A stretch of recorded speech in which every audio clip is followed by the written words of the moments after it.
been keep coming back to this idea of synchronicity the last couple of days. Synchronicity.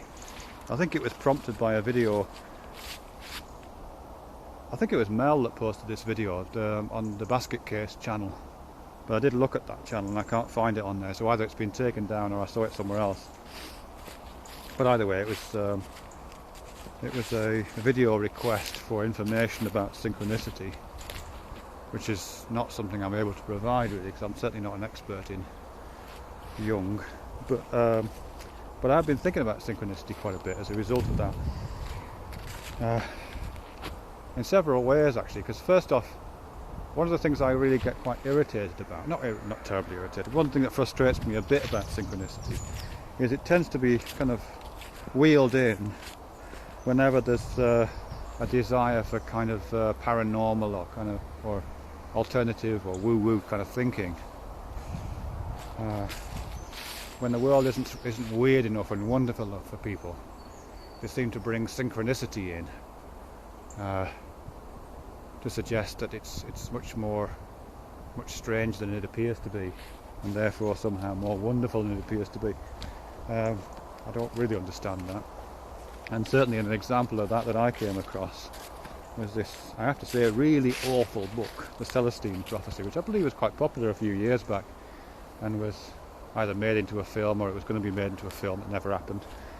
And I did read that recently, The Celestine Prophecy, because of this interest, and it is terrible actually. It's really bad. But it has the same kind of relation to synchronicity that the film What the Bleep has to quantum physics. It just, as I say, it just uses it as a kind of magic word to stimulate some alternative, well, some suggestion that the world is weirder than we can suppose and weirder than we experience. So why am I talking about that? Oh yeah, well, I suppose my interest in that is that, well, first off, I think the world is absolutely wonderful enough as it is. I don't personally feel the need for anything more weird and wonderful.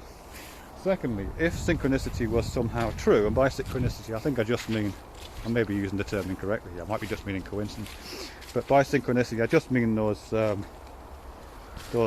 events which seem to be meaningful connections between events. So you're thinking about something and then suddenly the thing you're thinking about becomes available to you, or you see something that you've been thinking about, or you have a dream and then the next day something else happens, or you look at a ticket for a parking ticket you've got and it's the same number on it as the number of your house, or that kind of a thing. I think we all have those, and certainly they happen to me all the time. But the idea that they token some fantastically different reality, which is more wonderful than this one, is a bit strange to me. Because I think even if it was true and there was a strange pattern that connects through correspondences, individual moments of experience, if those, let's just see if I can rephrase that, if there is such a pattern, some strange force in the universe through which corresponding events are connected via consciousness, even if that was the case, so what? It's no big deal. I mean, it doesn't seem to me that that's any more wonderful than causality, or any more wonderful than the other things that connect things together. Also, and just in relation to those events, which do happen to me a lot, I'm not denying that for a second. I'm constantly being confronted by what's sometimes called the library angel. You're thinking about something, you pull a book down off a shelf, open it at random, and there's the reference you need, or there's the TV show, or there's the YouTube video that just kind of appears, that it's absolutely given the information you feel you need at that moment. Of course, those things are happening all the time. But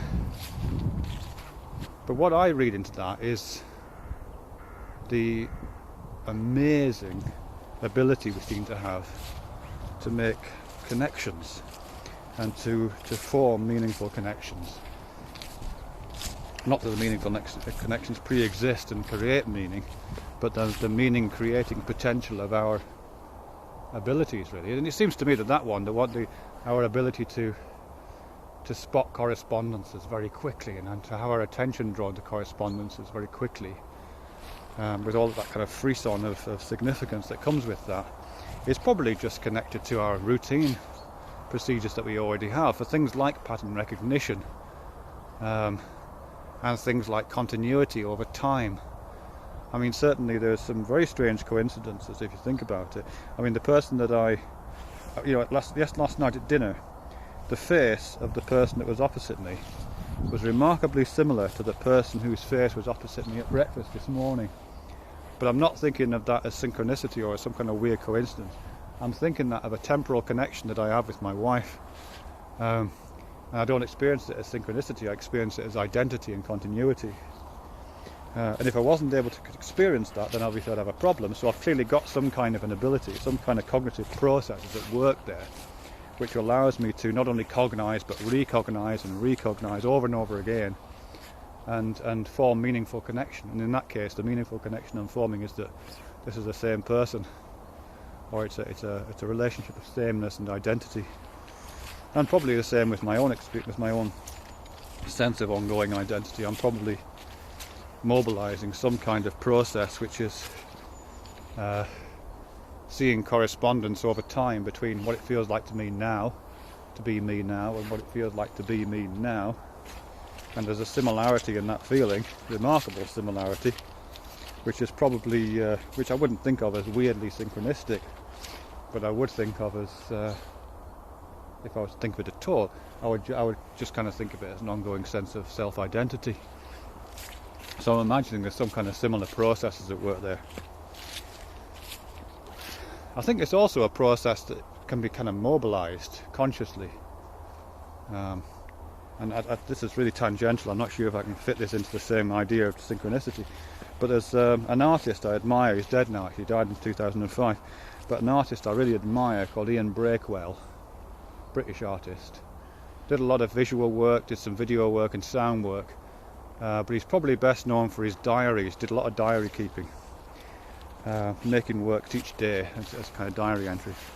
And one of those series of diary works, which I think are probably available online, are just textual descriptions of what's going on.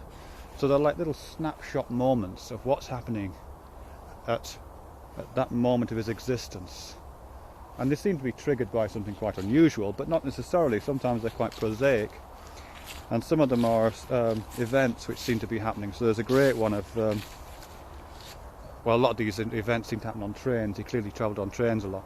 And so some of these are kind of snapshot descriptions of events that happened whilst he's sitting in a train opposite someone or looking out the window. And one of them is that he's sitting opposite this businessman who's asleep.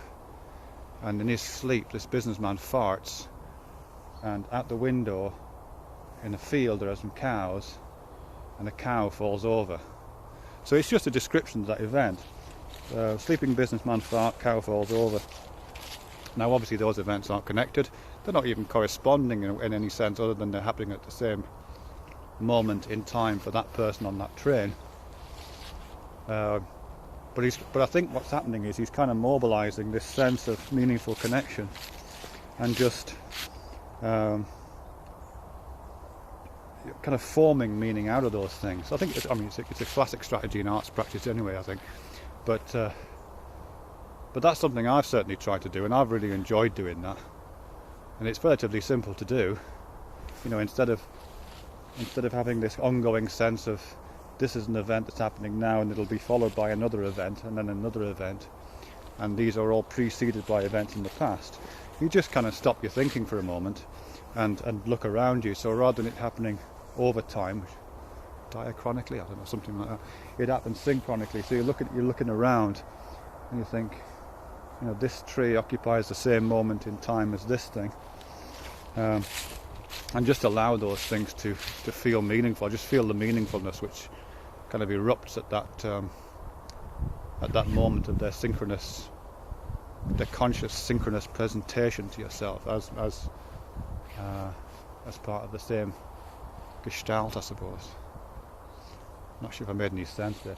But I suppose all I'm saying here is that synchronicity, whatever Jung said, and I don't really know much about Jung, whatever Jung said about synchronicity, it seems to me that it's probably, for me at least, part of the conceptual apparatus that we have, which explains much more routine but still wonderful processes.